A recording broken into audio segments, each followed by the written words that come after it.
नमस्कार, मैं हूं शुभे और आप देख रहे हैं न्यूज फॉर नेशन। केंद्र सरकार ने सुप्रीम कोर्ट से एक बड़ी बात कही है। दरअसल बात यह है कि जिस तरीके से इस कोरोना की दूसरी लहर से पूरा देश जूझ रहा था और इस दौरान कई लोगों ने अपनी जानें भी गंवाई, ऐसे में केंद्र सरकार, राज्य सरकार की तरफ से इस बात के निर्देश दिए गए, इस बात का ऐलान किया गया कि जिन लोगों की मौत भी कोरोना से हुई है उन्हें 4 लाख रुपए मुआवजे के तौर पर दिया जाएगा।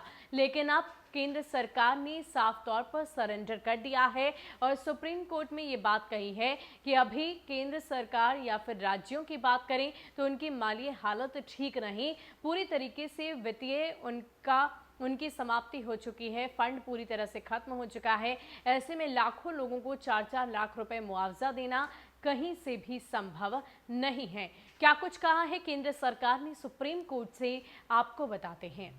केंद्र सरकार ने सुप्रीम कोर्ट में बताया है कि कोरोना से जान गंवाने वाले परिवारों को 4 लाख रुपए मुआवजा नहीं दिया जा सकता, क्योंकि केंद्र व राज्य सरकारों की आर्थिक स्थिति ठीक नहीं और इतना वित्तीय बोझ उठाना मुमकिन नहीं है। सरकार ने कहा कि महामारी से देश में 3.85 लाख से अधिक लोगों की मृत्यु हो चुकी है, संख्या और बढ़ने की ही आशंका है। शीर्ष अदालत में दाखिल एक हलफनामे में गृह मंत्रालय ने कहा कि स्वास्थ्य बुनियादी ढांचा बढ़ाने और प्रत्येक नागरिक को खाद्य सुरक्षा सुनिश्चित करने के लिए ठोस और तेजी से कई कदम उठाए गए हैं।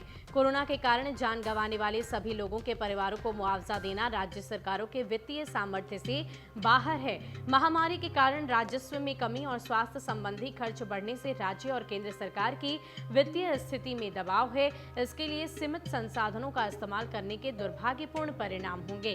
केंद्र ने यह भी कहा कि किसी बीमारी के फैलने या लंबी अवधि की किसी आपदा जो महीनों या वर्षों तक चले, इसमें अनुग्रह राशि देने का कोई पूर्वाधारण नहीं है। वर्तमान महामारी में केंद्र व राज्य सरकारों ने इलाज और टीकाकरण इत्यादि पर हजारों करोड़ रुपए खर्च किए हैं और अभी भी जारी है।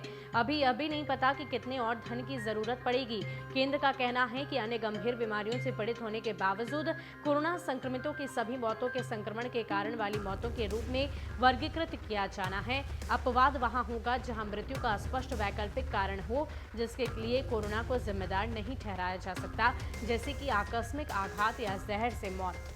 तो केंद्र सरकार ने सुप्रीम कोर्ट को ये बात बता दी है कि अब उनकी तरफ से मुआवजा देना संभव नहीं है, क्योंकि 4 लाख के आसपास देश भर में लोगों की जानें चली गई है और ऐसे में हर एक को 4-4 लाख रुपए मुआवजा के तौर पर देना कहीं से भी संभव नहीं, क्योंकि इस वक्त राज्यों की, केंद्र की आर्थिक स्थिति बेहद गंभीर है। टीकाकरण की बात करें तो उसे भी मुफ्त कर दिया गया है और इसमें हजारों करोड़ों रुपए खर्च किए गए हैं और ऐसे में आने वाले वक्त में और कितनी जरूरत पड़ेगी, इस बात का अंदाजा अभी से नहीं लगाया जा सकता। यही वजह है कि हर एक को मुआवजा देना संभव नहीं होगा।